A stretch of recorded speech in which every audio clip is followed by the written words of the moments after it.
तो फिल्म के opening scene में हम एक घर देखते हैं जिसके अंदर एक बूढ़ी औरत इधर उधर घूम रही होती है। चलते चलते ये औरत एक कमरे में आ जाती है जहां वो चुपचाप बैठ जाती है। कमरे में हम एक नौजवान लड़के को सोते देखते हैं जिसकी इस हलचल से नींद टूट जाती है। इस लड़के का नाम वीनू है और ये औरत वीनू की नानी है। हम व्यूअर समझ पाते हैं कि वीनू और उसकी माँ आशा इस घर में रहती हैं और ये दोनों मिलकर नानी का ख्याल भी रखती हैं। आज भी नानी के अचानक उठ जाने पर वीनू अपनी माँ को जगाता है और वो दोनों वापस उन्हें व्हील चेयर पे बैठा देते हैं। इनकी बातचीत से हमें पता चलता है कि वीनू अब बार बार नानी का ख्याल रखते हुए परेशान हो चुका है। वो अपनी माँ से एक लिव इन नर्स रखने की बात करता है मगर वो साफ मना कर देती हैं। आशा का कहना था कि उनकी सैलरी से ये घर बड़ी मुश्किल से चल पाता है और उनके पास नर्स रखने के पैसे तो बिल्कुल भी नहीं है। इनफैक्ट वीनू भी पढ़ाई खत्म कर लेने के बावजूद कोई नौकरी नहीं कर रहा है तो ऐसे में नर्स अफोर्ड कर पाना मुश्किल होगा। खैर अगले सीन में हम वीनू को छुप कर स्मोक करने जाते देखते हैं। वहीं नानी के कमरे में अचानक हलचल होती है। इससे उनकी नींद टूट जाती है और वो पलट कर कमरे में किसी को देखती है। अब ये कौन था ये तो हम नहीं समझ पाते लेकिन अगले दिन पता चलता है कि नानी चल बसी है। इस हादसे से हम आशा को बहुत दुखी देखते हैं मगर वीनू मानो इन बातों से बिल्कुल डिटैच्ड हो चुका था। हम उसे इमोशनलेस तरीके से सारे रिचुअल्स करते देखते हैं। लेकिन एज आई सेड आशा इस हादसे से बहुत परेशान हो गई थी, इतनी कि हम उन्हें अगली सुबह एक क्लिनिक में देखते हैं। आशा डॉक्टर वीना को कंसल्ट कर रही होती है और यहाँ हम भी समझ पाते हैं कि आशा को पहले से ही क्लिनिकल डिप्रेशन रहा है। ये बीमारी उनकी फैमिली में जेनेटिक है और इससे पहले आशा की माँ को भी था। आशा बताती है कि जब तक उसकी माँ सही सलामत थी तब तक आशा अपना दुख दर्द उनसे बांट लिया करती थी मगर अब वो बिल्कुल अकेला महसूस करती है। ऐसे में डॉक्टर आशा को सलाह देती हैं कि वो अपनी दवाइयां रेगुलरली लिया करे और अपनी प्रॉब्लम्स अपने बेटे के साथ भी शेयर करे। लेकिन आशा इस पर कहती है कि वीनू बिल्कुल अपने पिता की तरह है और वो उसके साथ ज्यादा कुछ शेयर नहीं कर पाती। एनीवेज आगे के सीन्स में हम वीनू को वाकई अपने प्रॉब्लम्स में उलझा हुआ देखते हैं। वो कुछ ना कुछ करके खुद को असल जिंदगी से डिस्ट्रैक्टेड रखता है। अब चाहे वो शराब पीना हो, धूम्रपान करना हो या फिर दिन भर फोन या लैपटॉप चलाना हो। हमें पता चलता है कि वीनू की एक गर्लफ्रेंड भी है जिसका नाम प्रिया है मगर वीनू उसे भी अवॉइड ही करता है। अब नानी की मौत के बाद आशा को कुछ रिलेटिव सजेस्ट करते हैं कि उन्हें वीनू को नौकरी के लिए बाहर भेज देना चाहिए लेकिन आशा इसके लिए राजी नहीं होती। वो कहती है कि उसका इस दुनिया में बस उसका बेटा ही है और वो उसे दूर नहीं भेजना चाहती। खैर आगे हम उसी रात का समय देखते हैं और वीनू अपने कमरे में बैठा फोन चला रहा होता है जब उसकी माँ उसे नानी का व्हील चेयर कमरे में रख देने को कहती है। हम वीनू को कमरे में जाते तो देखते हैं मगर उसके ठीक पीछे एक परछाई महसूस करते हैं। जब वीनू चेयर को अंदर रख रहा होता है तब अचानक एक अजीब चीज होती है। वहीं रखा चश्मा अपने आप नीचे गिर जाता है। ये देख आशा भी वहां आ जाती है और एज यूजुअल वीनू को ठीक से काम करने के लिए ताने देने लगती है। अब अगली सुबह में पता चलता है कि आशा एक स्कूल में टीचर का काम करती है और उनके हमेशा उदास रहने से बच्चों पर भी इसका असर पड़ सकता है। इसलिए आशा के बॉस उसे सलाह देते हैं कि आप थोड़ा खुश होकर काम करने की कोशिश करो। ये बात सुन आशा और भी ज्यादा परेशान हो जाती है। इनफैक्ट हम उसे वॉशरूम में खड़े हुए रोते देखते हैं। अब उस रात फिर से एक अजीब हादसा होता है। रात के करीब 1-1:30 बजे हम वीनू को अपने कमरे में लैपटॉप पर पाते हैं जब उसे पीछे से कोई आवाज सुनाई देती है। वीनू एक्सप्लोर करने बाहर जाता है जहां वो कुछ देख नहीं पाता मगर हम व्यूअर्स देखते हैं कि दूर कोने में एक परछाई मौजूद है जो बिल्कुल वीनू की नानी जैसी दिखाई दे रही है। खैर इसके बाद के सीन में हम वीनू को एक जॉब इंटरव्यू में देखते हैं। उसका ये इंटरव्यू अच्छा नहीं जाता। इनफैक्ट वीनू का अनअटेंटिव पहनावा वगैरह काफी अजीब लग रहा था और इंटरव्यूअर्स उसे भला बुरा कह के वहां से बाहर निकाल देते हैं। ऐसे में वीनू अपने एक दोस्त से मिलने जाता है जिसे हाल ही में शहर के बाहर एक नौकरी मिली है। वीनू अपने दोस्त से रिक्वेस्ट करता है कि वो उसके लिए अपने होटल में बात करे और उसका दोस्त इस बात के लिए राजी हो जाता है। लेकिन घर पहुंचकर जब वीनू ये बात अपनी माँ के साथ शेयर करता है तो आशा फिर बहुत गुस्सा हो जाती है। असल में वीनू ने डी फार्मा की पढ़ाई कर रखी थी और आशा नहीं चाहती थी कि वो कोई छोटी मोटी नौकरी करके अपना करियर खराब करे। ऊपर से बाहर जाने की बात से तो वो एकदम ही उखड़ गई थी। बदले में वीनू अपनी माँ से काफी बहस कर लेता है और तो और उन्हें उल्टा सीधा भी सुना देता है, सेइंग कि उन्हीं के कारण वो लाइफ में कुछ नहीं कर पाया है। अब ये झगड़ा बढ़ते बढ़ते इतना आगे बढ़ जाता है कि वीनू के पापा का नाम भी बीच में आ जाता है और इस पॉइंट पे आशा सह नहीं पाती। वो गुस्से में खुद को कमरे में बंद कर लेती हैं और एक बार फिर अपनी माँ को याद करके बहुत रोने लगती हैं। अब रात को वीनू के साथ वो अजीब हादसे बंद नहीं होते। कभी उसे किसी के कदमों की आहट सुनाई देती है तो कभी अपने कमरे के बाहर कोई खड़ा महसूस होता है। एक दिन तो उसके घर के बाहर कुछ कुत्ते अचानक ही भौंकने लगते हैं जिससे वो बहुत चौंक जाता है। लेकिन इन सब बातों को वो अपना वहम समझकर भूलने की कोशिश कर रहा था। कमिंग टू आशा, वेल एक दिन उनके क्लास में एक बच्ची लगातार अपनी बैट से खेले जा रही थी जिससे आशा एकदम इरिटेट होने लग जाती हैं और उस पर गुस्सा हो जाती हैं। वो बच्ची के हाथ से उसका बैट छीन लेती हैं जिससे उस बच्ची को चोट भी लग जाती है। इस बात से बच्ची के पेरेंट्स काफी गुस्सा हो जाते हैं जिसके परिणाम अनुसार आशा को कुछ दिन के लिए सस्पेंड कर दिया जाता है। इन बातों से बेखबर हम वीनू को अगली सुबह तैयार होते देखते हैं जब वो नोटिस करता है कि उसका फोन टूट चुका है। गुस्से में पैर पटकते हुए वीनू सीधा अपनी माँ के पास जाता है और उन्हें इस बात के लिए कन्फ्रंट करता है, मगर आशा का कहना था कि उन्हें फोन के बारे में कुछ नहीं पता। उल्टा उन्हें लगता है कि फोन वीनू से ही टूटा होगा। ये सुन वीनू एक बार फिर अपनी माँ से झगड़ा कर लेता है एंड देन यहाँ से निकल लेता है। आशा इस बात से काफी आहत होती है और मजबूरन उन्हें फिर से एक बार डॉक्टर के पास जाना पड़ता है। डॉक्टर आशा को समझाती हैं कि उसे कहीं ना कहीं आगे बढ़ने की, खुश रहने की कोशिश करनी होगी। वो उसे कुछ दवाइयां भी देती हैं ताकि वो रात में ठीक से सो पाए। अब उस रात वीनू को फिर से कमरे के बाहर किसी के कदम सुनाई देते हैं। ऐसे में वीनू अपने कमरे का दरवाजा बंद कर देता है, लेकिन थोड़ी देर बाद ही दरवाजा अपने आप खुल जाता है। इस घटना से डरते हुए वीनू बाहर की तरफ झांकता है जहां उसे अपने नानी के व्हील चेयर की आवाज सुनाई देने लगती है, मानो कोई उस पर बैठकर उसे चला रहा हो। इस आवाज से वीनू बहुत परेशान हो जाता है और वो डरते हुए अपनी नानी के कमरे की तरफ बढ़ता है। वो देखता है कि किसी ने व्हील चेयर को खोल दिया है और चेयर अपनी जगह से काफी दूर रखा हुआ है। डरते हुए वीनू कमरे का हर कोना चेक करता है, मगर कमरे में उसके अलावा कोई मौजूद नहीं था। ऐसे में वीनू व्हील चेयर को वापस उसकी जगह पर रखकर वहां से निकलने की कोशिश करता है, लेकिन उसे क्या मालूम था कि उसका नाइटमेयर अभी शुरू ही हुआ था। वीनू पाता है कि कोई तो कमरे को बाहर से बंद कर रखा था। वीनू के बहुत चीखने चिल्लाने पर भी कोई फायदा नहीं होता और इधर बाथरूम की तरफ देखने पर वीनू को वहां किसी की परछाई नजर आती है, जिसे देख वो और भी चिल्लाता है। वहीं आशा तो अपनी दवाइयां लेकर गहरी नींद में सो चुकी थी और इसीलिए उन्हें वीनू की हालत का कुछ पता नहीं चलता। ऐसे में सुबह हो जाती है और आशा फाइनली जागती है। आशा को उसके देवर का फोन आता है जिनसे उन्हें पता चलता है कि पिछली रात वीनू घर से किसी तरह भागते हुए निकला और अपने अंकल के घर पहुंच गया है। वीनू का कहना था कि उसकी नानी ने उसे कमरे में लॉक कर दिया था और वो बड़ी मुश्किल से अपनी जान बचाकर भागा है। ऑब्वियसली कोई भी इस बात पर यकीन करने के लिए तैयार नहीं था। इनफैक्ट अंकल कहने लगते हैं कि वीनू की हालत बहुत खराब है और उन्हें डर है कि वो अपनी पिछली आदतों में वापस पड़ रहा है। वो आशा को यही बताते हैं कि उन्होंने वीनू को एक बार से बाहर आते देखा था। यहाँ हमें पास्ट की एक और बात पता चलती है। दरअसल कॉलेज के दिनों में वीनू को अल्कोहल और सिगरेट की बुरी लत पड़ गई थी, जिस कारण वो गहरे डिप्रेशन में रहता था। तब उसे बहुत मुश्किल से उस रास्ते से निकाला गया था, लेकिन अब अंकल को डर था कि वीनू फिर से गलत संगत में पड़ रहा है। इस कारण वो आशा को एक काउंसलर सजेस्ट करते हैं जिनका नाम था जॉर्ज। अंकल का मानना था कि वही अब वीनू की मदद कर सकते हैं। अब आशा पहले तो इसके लिए राजी नहीं होती, मगर फिर वो वीनू की हालत देखती है और उसे देखकर साफ पता चल रहा था कि वो पिछली कई रातों से सोया नहीं है और वो बहुत डरा हुआ भी लग रहा था। तो हाँ, उसकी ये हालत देख आशा भी मान जाती है। तो इसके बाद वीनू से मिलने जॉर्ज आता है, जिससे वीनू अपनी एक्सपीरियंसेस शेयर करता है। ये सब सुन जॉर्ज कहने लगता है कि वीनू को हेलुसिनेशंस आ रहे होंगे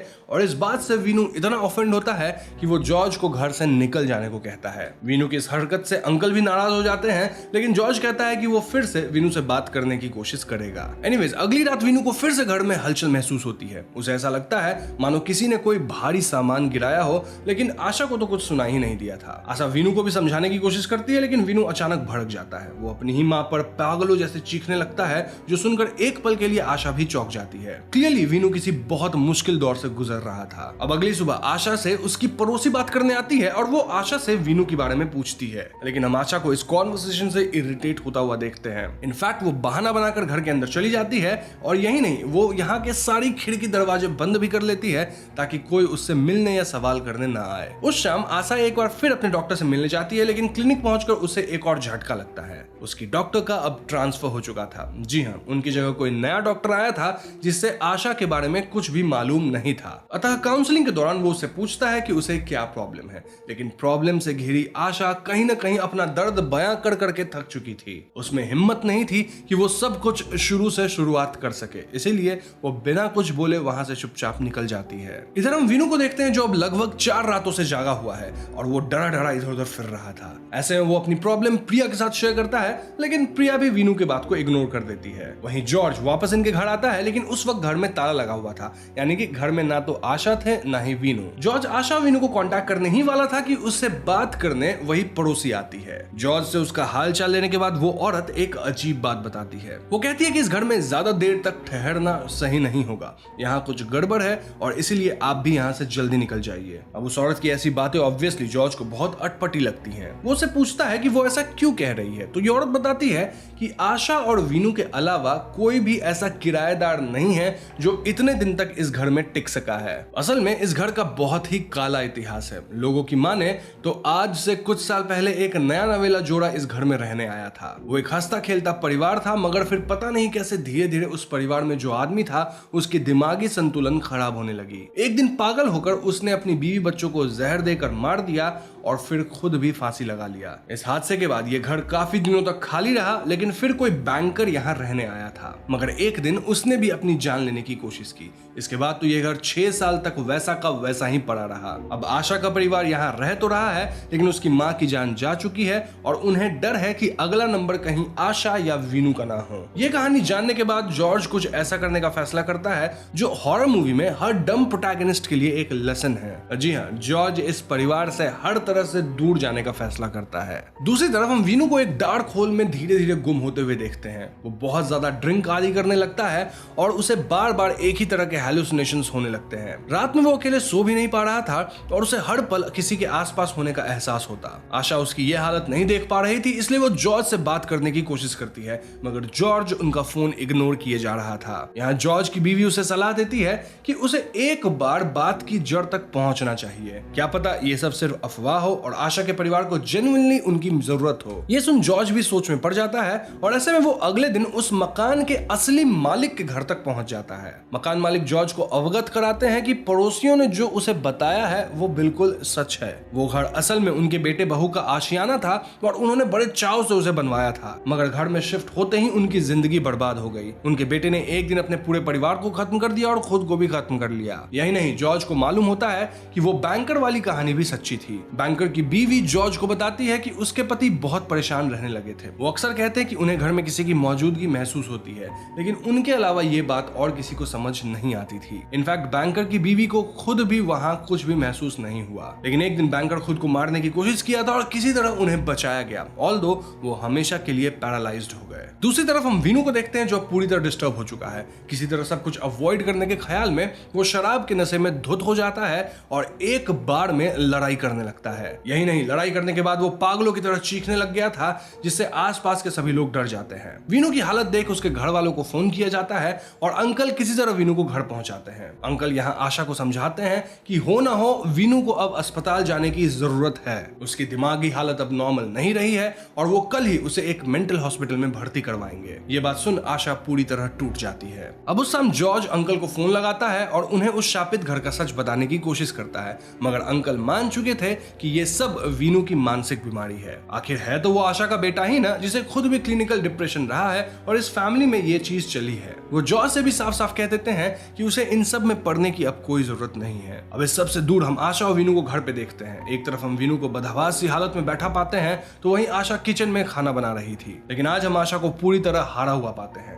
हम देखते हैं कि वो अपने और वीनू के खाने में अपने ही हाथों से जहर मिला रही थी। शायद वो मान चुकी थी कि इस जिंदगी से बेहतर उनके लिए मौत ही है। ऐसा ही सोचकर आशा वीनू और अपने लिए खाना परसती है, मगर वीनू यहाँ खाने से इनकार कर देता है। आशा उसे समझाती है कि वो एक बार खाना खा ले, उसके लिए सब कुछ ठीक हो जाएगा। ये सुन हम वीनू को पहली बार अपनी माँ के सामने टूटते हुए देखते हैं। वो उनसे कहता है कि वो बस इतना चाहता है कि कोई उसकी बात पर यकीन करे। उसने जो कुछ भी देखा है वो सच है, लेकिन औरों की तरह उसकी माँ भी उसका यकीन नहीं कर रही है। वीनू की बात सुन आशा भी बहुत दुखी हो उठती है और वो वीनू से कहती है कि उसने जिंदगी भर सब कुछ उसी के लिए किया है। वो जिंदगी में हर मुश्किल देखती आई है, मगर अपने बेटे को इस हालत में नहीं देख सकती। ये कहकर आशा खुद भी बहुत रोने लगती है और वीनू उन्हें शांत करता है, सेइंग कि चाहे जो भी हो जाए वो एक दूसरे का साथ देंगे। इस डिस्कशन के साथ हम माँ और बेटे के बीच पहली बार एक बहुत गहरा बॉन्ड देख पाते हैं। आशा भी समझ चुकी थी कि उससे कितनी बड़ी गलती होने वाली थी। वो उसी वक्त वो जहर वाला खाना फेंक देती है और जिंदगी का सामना करने का फैसला करती है, लेकिन खतरा अभी टला नहीं था। तो आगे हम वीनू को बाहर देखते हैं जो पानी पी रहा था कि तभी पानी का गिलास उसके हाथों से फिसल जाता है। हम देखते हैं कि वो ग्लास अपने आप सरक कर दूसरी तरफ चला जाता है। ये देख वीनू बहुत डर जाता है और उसी वक्त अपनी माँ को पुकारता है। आशा भी बाहर आती है और यहाँ वो पहली बार अपने सामने इस अनजान शक्ति का प्रकोप देख पाती है। डाइनिंग टेबल पे चीजें अपने आप बिखरने लगती हैं और तो और एक कुर्सी अपने आप नीचे गिर जाती है। अचानक इस हलचल से आशा और वीनू बहुत डर जाते हैं और दौड़कर खुद को एक कमरे में लॉक कर लेते हैं, लेकिन इससे भी कुछ नहीं बदलता। कमरे के बाहर किसी के चलने की आवाज गूंज उठती है, मानो कोई अनजान शक्ति लगातार दरवाजा पीटने लगी हो, जिससे आशा और वीनू बुरी तरह डर जाते हैं। ऐसा लग रहा था कि कोई शक्ति शक्ति बार बार उन्हें बाहर आने के लिए उकसा रही थी, मगर हम आशा और वीनू को किसी तरह एक दूसरे को संभालते हुए देखते हैं। शायद इसी हिम्मत के कारण कुछ पल के लिए चीजें शांत होती है। मौका पाकर ये दोनों बाहर की तरफ भागते हैं, लेकिन मेन डोर भी लॉक्ड था और इसकी चाबी अंदर रखी हुई थी। ऐसे में वीनू अपनी माँ को वहीं छोड़ धीरे धीरे कमरे की तरफ बढ़ता है और इधर आशा जब पीछे मुड़ती है तो सामने का नजारा उसे भौचक्का कर देता है। उसके सामने अचानक ही एक फांसी का फंदा लटक गया था, मानो उसे खुद को मारने के लिए उकसा रहा हो। इधर कमरे में वीनू को भी एक काली परछाई दिखाई देती है। ये परछाई किसी छोटी बच्ची की थी, जो देख वीनू बहुत डर जाता है, मगर फिर भी वो हिम्मत करके किसी तरह चाबी उठा लेता है और वापस बाहर आता है। अब तक वीनू और आशा चारों तरफ से घिर चुके थे और उन्हें अपने आसपास उस आदमी, बीवी और उनकी बेटी तीनों की आत्मा इकट्ठा होती दिखाई दे रही थी। ये आत्माएं काली परछाई बनकर धीरे धीरे वीनू और आशा की तरफ बढ़ रहे थे, मगर आशा हिम्मत नहीं हारती। वो वीनू को संभालती है और उसे लेकर मेन डोर की तरफ भागती है। अब तक वो आत्माएं भी उनके करीब पहुंच चुकी थी, लेकिन ऐन मौके पर वीनू और आशा डोर खोलकर बाहर निकल जाते हैं। जाते हुए वीनू को सिर्फ दिखाई देते हैं किसी के डरावने हाथ जो उसे पकड़ने के लिए लपक पड़े थे। ये देख वीनू तेजी से चीख उठता है। यहाँ से सीन एक बार फिर कट होता है और हम अगली सुबह का समय देखते हैं। घर का सारा सामान ट्रक पे लोड हो रहा था, यानी कि वीनू और आशा अब ये घर खाली कर रहे थे। वहीं हम अंकल और जॉर्ज को भी यहाँ देखते हैं, जहाँ अंकल अब भी भूत प्रेतों वाली बात पे यकीन करने को तैयार नहीं थे। उनका मानना था कि इस घर में कोई गड़बड़ नहीं है, मगर वो खुशी हैं कि आशा और वीनू अब आगे बढ़ने की कोशिश कर रहे हैं। इस पे जॉर्ज उनसे कहता है कि कभी कभी कुछ बातों पर तभी यकीन होता है जब हम उसे अपनी आंखों के सामने होता देखते हैं। इसका मतलब ये नहीं कि वो बातें सच नहीं होती। फिल्म के फाइनल सीन में हम आशा और वीनू को साथ देखते हैं और वो पहले से बहुत बेहतर दिखाई दे रहे हैं एंड होपफुली यहाँ से जिंदगी उनके साथ नरमी दिखाएगी। यहीं पे फिल्म खत्म हो जाती है। तो दोस्तों, ये थी फिल्म भूतकालम की पूरी कहानी, जो आशा और वीनू की जिंदगी, उनके मेंटल हेल्थ और उनके भूतिया घर के किस्सों पर रोशनी डालती है। कहानी को अगर हम pure old school horror lens से देखें तो आशा और वीनू के घर में कुछ बुरी शक्तियों का वास था। ये वही आत्माएं थी जिन्हें हम फाइनल सीन्स में देख भी पाए। बेसिकली उस मकान मालिक के बेटे का परिवार जिन्होंने अपनी जान यहाँ गंवाई थी। शायद इन्होंने ही वीनू के नानी की जान ली थी और फिर उन्हें भी मारना चाहती थी। ऐन मौके पर जब आशा ने जहर वाला खाना फेंक दिया, तब आत्माएं उत्तेजित हो गई और इन पे हमला करने लगी। घर से भागते हुए हम वीनू को अपनी नानी की हाथें देखते हुए देख पाते हैं, जो किसी तरह उस डोर को पकड़ी थी। दिस कैन मीन कि वही उन्हें बचा रही थी। उन्हीं के कारण शायद वो जिंदा भाग पाए। अब दूसरे नजरिए से बात करें तो क्लियरली आशा के परिवार को मेंटल हेल्थ की दिक्कतें रही थी। इस कारण कई बार इंसान शेयर्ड डिल्यूजन का शिकार हो जाता है। यही नहीं, इससे पहले भी जो परिवार इस घर में रहने आया था, उन्हें कहीं ना कहीं मेंटल हेल्थ इश्यूज थे। तो क्या ये सब कुछ सिर्फ उनका इमेजिनेशन था? मेरे ख्याल से इस घर में ये दोनों ही प्रॉब्लम्स एक साथ रही होंगी। हम अच्छी तरह जानते हैं कि नेगेटिव एनर्जी को ही अट्रैक्ट कर लेती है। हो सकता है इस कारण से इस घर में पहले से डिप्रेशन का मरीज और भी अधिक प्रताड़ित महसूस करता हो, क्योंकि यहाँ आत्माएं मौजूद थी। अब अंत में हम यहाँ उस परिवार की आत्मा को भी देखते हैं, इसलिए ये थियरी भी प्लॉजिबल है। लेकिन सबसे जरूरी बात यह है कि भूतकालम एक बहुत ही बेहतरीन मूवी है। ये 2 घंटे की पूरी फिल्म बहुत डिफिकल्ट वॉच है, मतलब कि इन ए क्रिएटिव वे। यहाँ आशा और वीनू के स्ट्रगल्स, उन दोनों का आपस का मुश्किल रिश्ता, मिडिल क्लास जिंदगी में रिस्पॉन्सिबिलिटीज को, स्ट्रगल्स को बहुत खूबसूरती से पोर्ट्रे किया गया है। कुछ सीन्स जैसे थेरेपिस्ट के बदल जाने पे आशा का उठकर चले जाना या वीनू का बार बार रिजेक्शन झेलना, और ऑल दिस टाइम एक ही घर के अंदर इतने सारे अनकंफर्टेबल डरावने सीन्स, इन्हें बहुत रियलिस्टिक वे में शूट किया गया है, जो इस कहानी को हॉरर के अलावा और भी कई मायनों में कामयाब बनाती है। इसलिए मुझे ये फिल्म काफी पसंद आई है। लेकिन यहाँ मेरा सवाल आपसे है कि आप क्या मानते हैं? क्या यहाँ भूत था, या फिर यहाँ एक मेंटल इशू था फैमिली के अंदर, या फिर दोनों का एक कल्मिनेशन?